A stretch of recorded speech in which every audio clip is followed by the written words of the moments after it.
you spit it out, nothing left in but the pain and defeat you're wearing, and the pain and defeat we're sharing.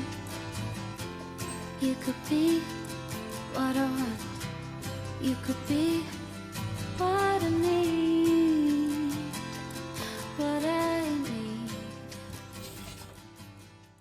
Para kanino ka bumabangon? Habang paulit-ulit ko na naririnig at napapanood, napapaisip tuloy ako. Oo nga, para kanino nga ba talaga tayo bumabangon? Para sa sarili? Sa pamilya? Sa mahal mo sa buhay? Sa kaibigan?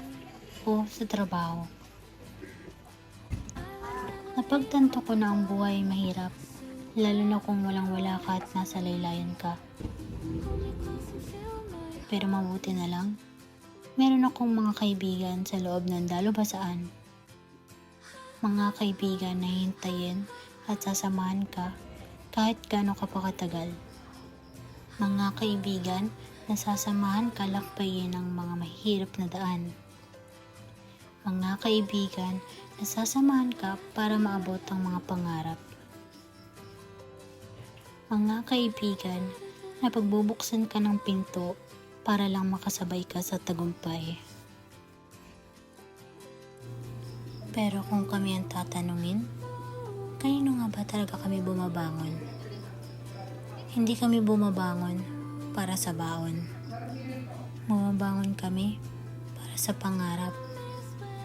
Pangarap na makamit ang ninanais ng tagumpay.